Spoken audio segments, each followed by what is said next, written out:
from Fox 14. The right news at the right time. This is Fox 14, your morning news. President Trump visits Louisiana. What promise did he make? That answer next. And following last month's fire that destroyed Boley Elementary, a major update. Plus, help is on the way for clearing storm debris. Find out where and from who soon. Good morning. It is now 7:31. Thank you for waking up with us. We appreciate it. I know, it's pretty nice. It's 7:30 already. Yeah, almost done. Our day's almost over. Yes, finally. Tired? Well, after getting 2 hours of sleep last night. You say that every day you come here. Yeah, when do you sleep, Chris? Yeah. I You don't work know. every day, I you know. sleep 2 hours every night. Because I drove back from Sulphur after the baseball games. I got back here around 11 o'clock, or 11:30. Went to bed at 11:30. And yeah. It's a quick turnaround. That's life. I don't know how you do it. That's life. Congrats to Sterlington.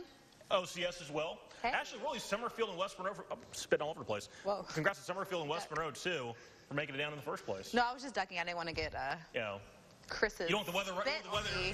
look right now, not with me, spitting all over the place. Yeah, that's disgusting. Yeah, sorry.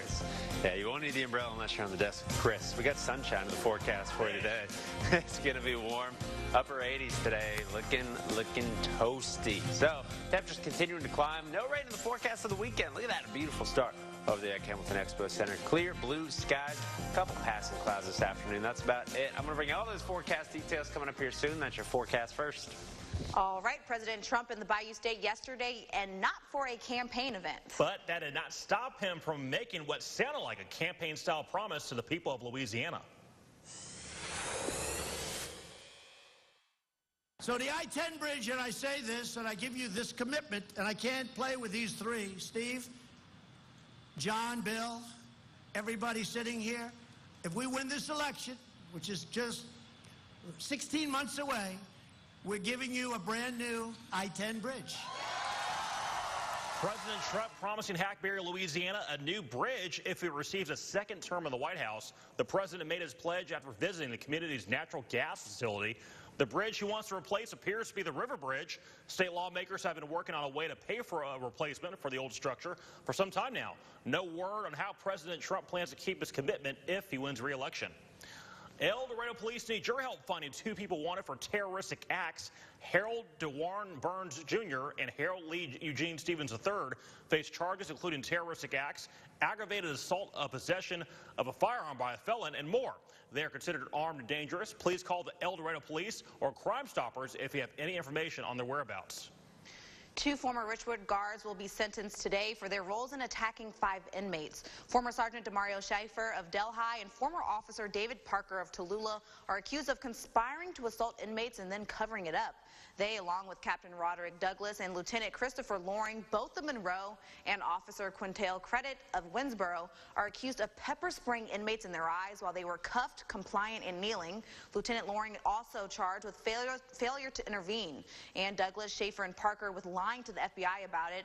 A 5th ex-guard pleaded guilty to conspiracy, but charges against him were dropped, and his guilty plea vacated after he was shot to death. The Ouachita Parish School Board will be rebuilding Boley Elementary on its original site, and it will be large enough for 300 students. Our partners at the News Star report that the school board agreed to partner with a local church to hold Boley Elementary students until the new school is finished. Students in kindergarten through 5th grades will have classes in a former nursing home behind the West Monroe Walmart. Pre-K students will go to Crossley Elementary.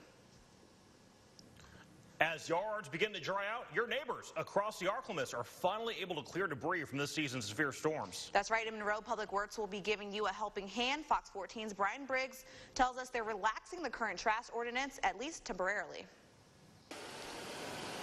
As the weather warms up and dries out, debris piles are popping up all over Monroe as residents clean up from this season's storms. If you have debris, Public Works wants to help you out. Mr. Janway and I would go through the city, we would see that there were a lot of fallen trees, a lot of yard debris. So we felt that it was time to implement that section of the ordinance that allows us to, go outside the normal pickup. The temporary ordinance allows you to stack debris on your lawn without being punished. The normal trash ordinance limits residents to 2 cubic yards. Anything in excess, we will get a citation, a red door tag, and ask for removal. We take you to environmental court. But due to the amount of debris from this season's storms, the city is relaxing this ordinance temporarily. No red door tags for the month of May. Now, Monroe Public Works has put this policy into effect immediately, and it runs through the end of the month. They'll be coming by during their normal business hours to pick up tree branches, grass clippings, or any biological waste or storm damage.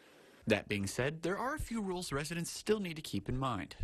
This increase in the volume that we're going to be picking up is for yard debris only. That means no furniture or any other household items considered trash. Residents are also required to stack debris in 4-foot sections, and limb length should be no more than 4 feet. In Monroe, Brian Briggs, Fox 14 News. Thanks, Brian. A man has been airlifted to the hospital after being hit by a vehicle. It happened on Highway 165 at Renwick Street around 3:30 yesterday afternoon. According to police, a man was trying to cross at the intersection when he was hit by a vehicle heading south. The victim, who has not been identified, was airlifted to Ochsner LSU Health in Shreveport. His injuries are not known at this time. The driver of the vehicle was not ticketed. We'll give updates as soon as we get them. They sacrifice so much to keep our country free, and yet there are hundreds of homeless veterans living on the streets of the ArkLaMiss. Our second annual Homeless Veterans Food Drive is now underway. Last year, we collected 10.5 tons of food. Fox 14 is partnering with the United Way, the Wellspring, and Max Fresh Markets once again this year. You can drop off any non-perishable food items at Max Fresh Market in Monroe or West Monroe, Jackson Street Church of Christ, First United Methodist Church in Monroe, and here at the NBC 10 Fox 14 studios in West Monroe. Together, we can get our homeless veterans the support they need. Every weeknight at 10 p.m. on our sister station, NBC 10, you have a chance to win some free gas. The prize is a $50 gas card brought to you by the Jim Taylor dealerships. If your name is called, you have by the end of the newscast to claim your prize. Register at one of the Jim Taylor dealerships or go to myarklamiss.com and click on the contest tab. Despite school almost being out for the year, no excuse to ignore books. That's right. We'll chat about a new program that'll keep area youth into reading this summer. Actually, it's not new. They do it every year, but it's a great program. Find out more next on Fox 14. 7 people die every day in a home fire. That's why the American Red Cross is